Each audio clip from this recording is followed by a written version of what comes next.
우리 옆에 계신 분들 한번 인사합시다. 사랑하고 축복합니다. 예, 자, 우리 앞뒤로도 한번 인사합시다. 사랑하고 축복합니다. 예. 제가 초등학교 때, 그때는 국민학교죠. 국민학교 때 뭐 어찌어찌 하다가 시골에서 운동회를 주일날 하는 때가 있었어요. 아마 무슨 뭐 사정이 있어가지고 뭐 이렇게 평일날 하지 못하고 주일날 운동회를 하겠다 이렇게 해가지고 운동회 꼭 오너라 하고 선생님들이 굉장히 좀 크게 야단을 치고 이렇게 무섭게 이렇게 하고 이렇게 했는데 저하고 친구 하나하고 둘만 교회 가고 나머지 애들 다 이제 운동회를 갔어요. 근데 교회 가니까 그 많던 아이들이 다 없고 저하고 둘만 이렇게 예배를 드렸는데 선생님들이 그 조그만한 아이들이 그때 초등학교 이제 국민학교 2학년 3학년 때니까 귀엽고 참 뭐 사랑스럽고 그랬나 봐요. 그래서 그날 이렇게 선물을 한 보따리 이렇게 뭐 이제 서기부 이 창고에 들어있던 선물을 다 정리해 가지고 하여튼 막 이 학교를 안 가고 교회를 왔다 이래가지고 이제 한 보따리 들고 집에 갔던 그런 기억이 있습니다. 그 다음날 학교 가서는 많이 맞았지만요. 어쨌든 교회에 와서 선물 받았던 그런 기억이 있습니다.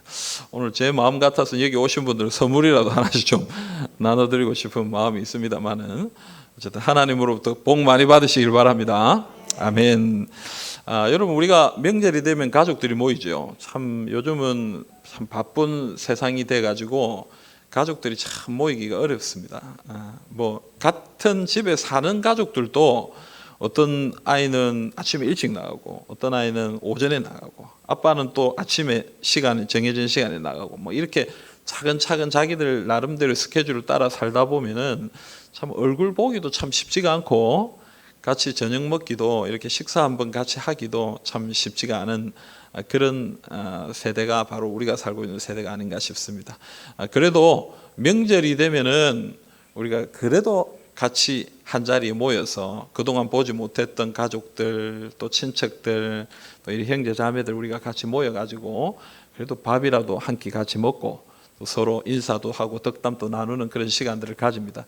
그래서 우리가 이렇게 함께 모이는 시간에 우리가 어떤 이야기들을 좀 나누어야 될까? 물론 뭐 서로의 근황도 나누고 또 좋은 축복의 말들도 나누어야 되겠지만 제일 중요한 이야기를 좀 하는 것이 좋지 않겠나 이런 생각이 들어요. 그래서 오늘 이 말씀을 함께 나누는데 우리가 어떤 사람인가, 우리 그리스도인들 성도들이 어떤 존재들인가를 우리 가족들이 함께 모였을 때에 이 이야기를 좀 함께 나누고 우리는 이런 존재니까 하나님을 꼭 붙들고 살아야 된다라는 그런 믿음의 결단을 사실은 가족들이 같이 모였을 때 하는 것이 좋지 않겠나 하는 그런 생각들을 가져보게 됩니다.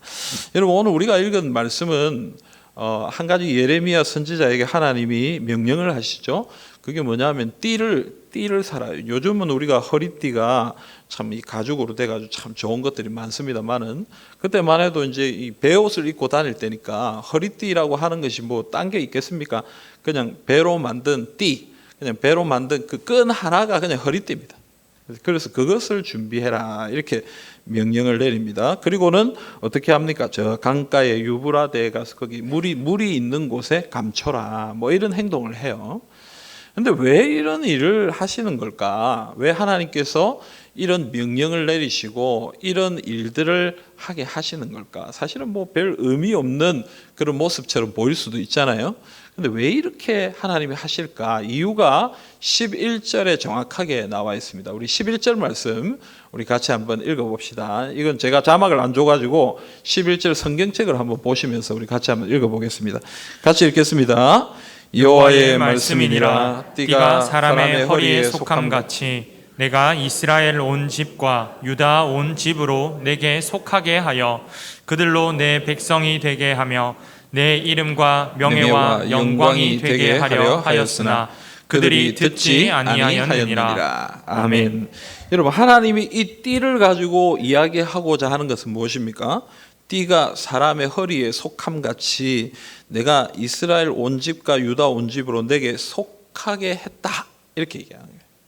여러분 우리가 허리띠가 우리 몸에 이렇게 딱 붙어 있어야 용도가 맞고 이게 쓸모가 있는 것처럼 우리 그리스도인들, 이 이스라엘 백성들은 어디에 속해 있다라고 얘기하는 거예요? 하나님께 속해 있다.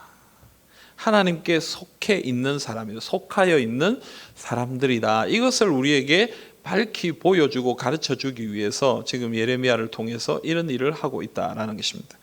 출애굽기 19장 6절에도 이와 비슷한 말씀을 하고 있는데요. 출애굽기 19장 6절입니다. 너희가 내게 대하여 제사장 나라가 되며 거룩한 백성이 되리라. 너는 이 말을 이스라엘 자손에게 전할지니라. 아멘. 너희는 내게 제사장 나라가 된다. 아주 존귀한 나라요, 거룩한 백성이다. 너희들은 그런 존재들이다. 이렇게 얘기하는 거예요. 그래서 여러분, 우리가 어떤 사람들입니까? 이 세상에서 그냥 뭐 평범한 사람들이다 이렇게 얘기할 수 있지만, 그러나 영적으로 이야기하면 우리는 하나님께 속한 사람들입니다. 아멘입니까? 하나님의 자녀입니다. 여러분, 이것보다 더 귀중한 게 있습니까? 우리 아버지는 누구라고요? 하나님입니다. 하나님. 이 온 세상을 창조하시고 이 온 세상을 주관하시는 분이 바로 누구? 우리의 아버지시다. 아버지시다. 예, 여러분, 부모님이 좀 재산이 없고 좀 힘이 없어도 너무 두려워하지 마십시오. 우리 육신의 부모님들은 그럴 수도 있습니다. 그러나 우리 영적인 아버지는 어떤 분입니까? 능력이 있으시고 모든 것을 창조하시고 주관하시고 인도하시는 하나님이시다. 우리 이것을 믿어야 됩니다. 그래서 우리는 하나님께 속한 사람이다. 늘 기억해야 됩니다. 우리는 하나님께 속한 사람이다. 나는 어떤 사람이냐? 하나님의 자녀다. 하나님의 백성이다. 하나님께 속한 사람이다. 이것을 늘 기억해야 한다라고 오늘 말씀이 얘기하는 거예요. 근데 오늘 말씀을 가만히 보면요, 오늘 11절 끝부분을 보면, 우리 11절 끝부분에 보면 그들로 내 백성이 되게 하며 내 이름과 명예와 영광이 되게 하려 하였으나 그들이 듣지 아니하였다. 이렇게 얘기합니다. 하나님께서 이스라엘 백성들을 내 백성으로, 내 자녀로, 또 자신의 귀한 존재로 이렇게 세워서 그들을 사용하시려고 하는데 그들이 어떻게 했다는 거예요? 그것을 듣지 않았다라고 그렇게 얘기하는 거예요. 그래서 지금 하나님이 예레미야에게 어떤 일을 시킵니까? 이 배띠를 가지고 유브라데에 있는 이 그곳의 바위 틈에 감추라. 그래서 며칠 뒤에 가서 또 다시 그걸 가져와라. 그래서 이게 물이 많은 곳에 있다 보니까 이게 이제 거기에 있으니까 이 배가 이제 썩어가지고 헤어진 거예요. 그래서 이걸 가져와서 이거 쓸모없게 됐습니다. 그러니까 그걸 통해서 우리에게 말씀하시는 게 뭐예요? 허리띠는 사람 몸에, 사람 배에 이렇게 감겨져 있을 때에 유용하고 쓸모가 있고 그리고 아름답고 멋있고 그런 거지, 그게 거기 강가에 물 속에 빠져 있으면 결국 썩어서 사라질 그런 아무것도 아닌 존재다라는 것을 우리에게 가르쳐 주는 거예요. 그러니까 여러분, 우리는 하나님께 속해 있을 때 능력 있는 사람이에요. 하나님을 붙들고 하나님만 바라보면서 살아갈 때 우리는 힘이 있어요. 능력이 있어요. 그러나 하나님을 놓아버리고 하나님이 우리를 인도하시는데 그것을 따라가지 않고 내 생각대로 내 뜻대로 그렇게 살아갈 때는 아무 쓸모도 없는, 그래서 물속에서 썩어서 그냥 헤어져 버리는 그런 아무 쓸모없는 허리띠처럼 우리도 그런 아무 의미 없는 존재가 되어버릴 수밖에 없다라고 얘기하는 것입니다. 여러분, 우리가 뭐 그렇게 능력이 있다 한들 얼마나 능력이겠습니까? 우리가 뭐 그렇게 대단한 사람이겠습니까? 그러나 우리가 하나님 앞에 있을 때에, 하나님을 꼭 붙들고 있을 때에는 우리 하나님의 능력을 우리가 경험할 수 있는 거예요. 그러나 하나님을 놓고 우리 마음대로 살아갈 때에는 쓸모없는 허리띠처럼 아무 의미 없이 이 세상에서 살아갈 수밖에 없다는 것입니다. 그래서 요한복음 15장 5절에 우리가 잘 아는 말씀 나옵니다. 우리 같이 한번 읽읍시다. 나는 포도나무요 너희는 가지라. 그가 내 안에 내가 그 안에 거하면 사람이 열매를 많이 맺나니 나를 떠나서는 너희가 아무것도 할 수 없음이라. 아멘. 네. 여러분, 아멘입니까? 나를 떠나서는 너희가 아무것도 할 수 없음이라. 아멘입니까? 근데 우린 이 말씀 잘 아멘 안 하는 것 같아요. 하나님을 잘 의지하지 않고 내가 그래도 잘 할 수 있을 거라고 이렇게 생각하는 그런 때가 참 많아요. 그래서 실수하면 그때서야 돌아와서 하나님 도와주십시오. 나 연약합니다. 하나님 의지하지 않고 하니까 내가 이렇게 잘못됐습니다. 하고 또 이제 또 회개하고 돌아오는 모습들을 보인다. 그래서 여러분 우리가 해야 할 일은 하나님께 딱 붙어 있는 거예요. 하나님께 딱 붙어 있는. 가지가 포도나무에 붙어 있는 것처럼 하나님 앞에 딱 붙어 있으면 하나님으로부터 은혜가 내려오고 하나님으로부터 능력이 내려오고 하나님 우리를 인도해 주시고 열매도 맺게 하시고 많이 맺게 하시고 우리를 그렇게 인도해 주신다라는 거예요. 근데 죄가 뭡니까? 죄. 하나님께 딱 붙어서 하나님께 순종하고 하나님의 뜻대로 사는 것이 하나님의 뜻인데 생각인데 죄는 뭐냐 하면은 하나님의 생각을 거절하고 거부하고 내 생각대로 하게 하는 것이 죄입니다.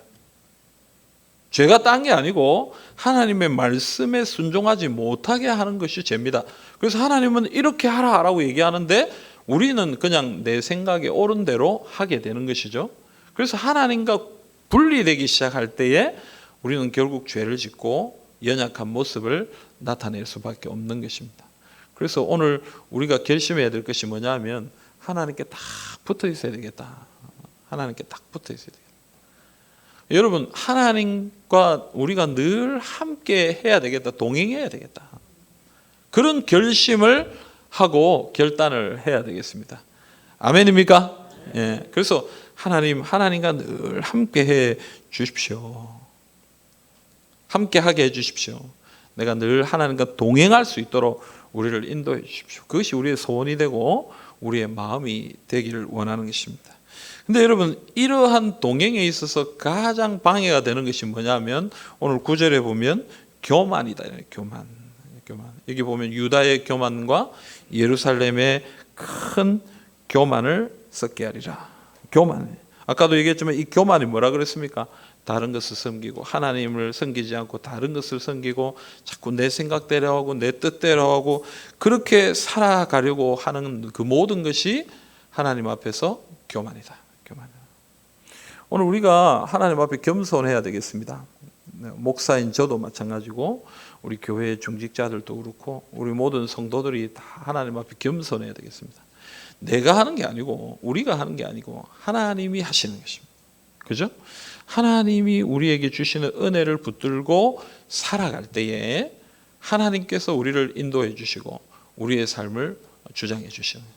근데 우리가 교만하기 시작하면 그때부터 패망의 길을 갈 수밖에 없는 것입니다. 그래서 요한복음 15장 7절에 보면 우리가 이런 말씀합니다. 우리 같이 한번 읽어볼까요? 요한복음 15장 7절입니다. 너희가 내 안에 거하고 내 말이 너희 안에 거하면 무엇이든지 원하는 대로 구하라. 그리하면 이루리라. 아멘. 여러분 너희가 내 안에 거하고 내 말이 너희 안에 거하면 여러분 우리는 하나님 안에 거하고 하나님의 말씀은 우리 안에 거할 때에 또 그것을 따라 순종하고 살아갈 때에 그러면 뭐라고 얘기하는 거예요? 원하는 대로 구하면 다 이루어진다. 얼마나 좋겠어요, 여러분. 우리가 구하는 대로 기도하는 대로 다 이루어진다면 그거보다 더 만사형통의 길이 있겠어요? 삶이 있겠어요? 근데 여러분 이 만사형통의 삶은 어떻게 이루어진다는 거예요? 우리가 하나님 안에 있고 하나님의 말씀이 우리 안에 있는, 그래서 하나님과 우리가 하나가 되는, 그래서 내 생각 내 뜻 이런 거 없이 하나님의 뜻이 우리의 삶을 주장하기 시작할 때에 그때는 하나님이 원하시는 것이 내 기도의 제목이 되고 내가 원하는 것이 하나님의 말씀이 되고 이렇게 될 때에 하나님 앞에 기도하면 어떻게 된다는 거예요? 구하는 대로 다 이루어진다. 그건 내가 원하는 대로 하나님 앞에 구하는 것이 아니라 하나님이 원하시는 대로 구하기 때문에 하나님의 뜻대로 구하기 때문에 그 기도는 반드시 응답된다.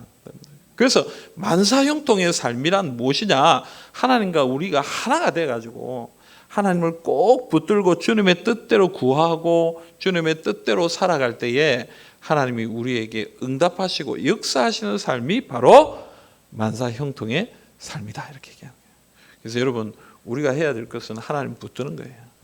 하나님을 붙들고 하나님의 뜻을 구하고 하나님 아버지 앞에 믿음으로 나아갈 때 하나님이 우리에게 자신의 뜻을 가르쳐 주시고 인도해 주시고 주장해 주시고 우린 거기 순종하고 순종할 때 역사가 나타나고 하나님의 응답이 나타나고 그런 삶을 아주 선한이죠, 그죠? 아주 좋은 모습들이 계속 나타나게 된다라는 것입니다. 그래서 여러분 오늘 우리가 결단할 수 있기를 바랍니다. 하나님, 내가 정말 주님만 따르기를 원합니다. 그리고 이번 추석 때 우리 가족들이 이 결단을 또 함께 할 수 있기를 바랍니다. 우리 가족들이 다 주님 앞에 이렇게 살기를 원합니다. 다 주님 앞에 이렇게 살기를 원합니다. 가정 예배 드릴 때에 그런 결단으로 주님 앞에 기도하시고 그래서 하나님이 주신 은혜를 누리는 우리 모두가 될 수 있기를 간절히 소망합니다. 여러분 우리 지난주에 저희 가정에 장례가 있었습니다만 저는 우리 아버님 참 존경합니다. 우리 아버님은 사회적으로 그렇게 성공하신 분은 아니셨어요. 일개 택시 기사셨고 그렇게 돈을 많이 버시고 그렇게 아주 많은 재산을 가지고 계신 그런 분도 아니셨어요. 그런데 저는 개인적으로 우리 아버님 보면서 참 감사했던 것 중에 하나는 뭐냐면 신앙이 참 바르다. 참 신앙이 바르다. 그래서 우리 자녀들이 함께 모일 때마다 우리 아버님은 항상 하나님께 감사하셨어요. 한번 우리가 이제 어머니와 함께 차를 몰고 이렇게 한 번씩 이제 바람을 새어 드리려고 이렇게 드라이브를 한 번씩 이렇게 가면은 꼭 차 안에서 무슨 얘기를 하냐면 이런 얘기는 참 우리가 이렇게 참 어렵게 살았는데 참 지금 이렇게 우리 아들 부부랑 우리 부부가 이렇게 같이 이렇게 재미있게 좋은 곳으로 이렇게 다닐 수 있다는 것 이게 참 하나님 은혜다. 참 하나님 은혜다. 우리가 참 이렇게 참 어려운 삶을 살았는데 그래도 지금은 다 모든 자녀들이 자리를 잡고 또 우리도 이렇게 건강하게 하나님을 섬기고 또 이렇게 있다는 것이 참 하나님 은혜다. 이런 얘기를 참 많이 하셨어요. 그래서 우리가 참 연약하지만 우리 가정이 그렇게 부유하거나 능력 있는 가정은 아닙니다만은 그런 가운데서도 늘 아버님의 그런 모습 때문에 저희들이 참 고백을 어떻게 했냐면 하나님 은혜로 우리가 이렇게 산다. 하나님 은혜로 내가 목사가 되고 이렇게 정말 소중하고 너무 귀중한 이 제3영도교회라는 이런 전통 있는 역사 있는 그런 교회에 담임 목사가 된 것 이것도 내가 능력이 있는 게 아니라 하나님의 은혜로 내가 이 자리에 서게 된 것이고 하나님을 붙들지 않고서는 내가 이 일을 할 수 없겠다 하는 그런 마음들을 가지게 되는 것입니다. 지난 장례를 마무리하면서 이제 그 유골함을 이렇게 마지막으로 정간에 넣으면서 우리 교회는 먼저 빨리 보내고 우리 가정에 목사가 2명이나 있기 때문에 그 앞에서 우리가 그냥 예배드리고 손님들을 빨리 보냅시다 하고 이제 그 앞에서 우리가 예배를 드리는데 제가 이제 예배를 인도했어요. 근데 이제 그때 제가 어떤 말씀을 좀 나눴냐면 여호수아 24장 14절부터 15절 말씀인데요. 우리 같이 한번 읽어보겠습니다. 여호수아 24장 14절 15절입니다. 같이 읽겠습니다. 그러므로 이제는 여호와를 경외하며 온전함과 진실함으로 그를 섬기라. 너희의 조상들이 강 저쪽과 애굽에서 섬기던 신들은 치워버리고 여호와만 섬기라. 만일 여호와를 섬기는 것이 너희에게 좋지 않게 보이거든 너희 조상들이 강 저쪽에서 섬기던 신들이든지 또는 너희가 거주하는 땅에 있는 아모리 족속의 신들이든지 너희가 섬길 자를 오늘 택하라. 오직 나와 내 집은 여호와를 섬기겠노라 하니. 아멘. 여러분 이 말씀을 나누고 우리가 같이 말씀을 나누고 믿음으로 기도하고 마무리를 했어요. 뭐라고 제가 설교를 했냐면 우리 아버님의 죽음 앞에서 우리가 결단하자. 우리 아버님이 우리에게 보여주셨던 믿음의 모습처럼 우리도 남은 생애가 얼마나 남아있는지 잘 모르겠지만 하나님만을 섬기는 삶이 되도록 노력하자. 목사라고 다 믿음이 있는 거 아니다. 교회를 다닌다고 다 믿음이 있는 거 아니다. 온전한 믿음, 정말 하나님만 붙들고 사는 믿음, 정말 하나님께 속한 줄 알고 하나님만 의지하는 믿음, 우리가 그거 가지고 살아가자. 그렇게 나누고 기도했어요. 여러분 정말 저의 고백이고 저의 결단입니다. 저는 이번 주 설교를 준비하면서 우리 성도님들의 가정에도 이미 그런 결단이 있는 줄 믿고 또 앞으로 더 이 결단이 있었으면 좋겠다 하는 소원이 생깁니다. 정말 믿음의 결단이 있었으면 좋겠어요. 우리는 하나님께 속한 사람들입니다. 다른 거 아닙니다, 여러분. 물질이 우리를 살릴 수 없습니다. 지식이 우리를 살릴 수 없습니다. 하나님이 우리를 인도하십니다. 우리는 하나님께 속한 사람들이에요. 교만하여서 자꾸 우리 생각대로 우리 능력대로 살려고 하면 넘어질 수밖에 없어요. 그러나 하나님 붙들고 하나님의 뜻 의지하면서 나아가면 좀 세상적으로 좀 부족해 보이고 연약해 보인다 할지라도 그런 가정이 정말 하나님의 역사를 감당할 수 있을 줄 믿습니다. 그래서 여러분 이번 추석 명절에 우리 모든 성도님들이 가족들과 함께 모인 그 자리에서 이 믿음의 결단을 할 수 있으면 좋겠다 싶어요. 우리 가족들은 하나님께 속한 가족들입니다. 그래서 우리는 하나님만 의지하며 살아요. 오직 하나님께만 속해서 살아야 된다. 다른 거 의지하지 말고 오직 하나님만 바라보면서 살아야 한다. 여러분 그렇게 기도하면서 그렇게 결단하면서 이번 명절을 보내시고 또 우리 각 가정이 이 믿음의 결단으로 살아가시기를 우리 주님의 이름으로 축복합니다.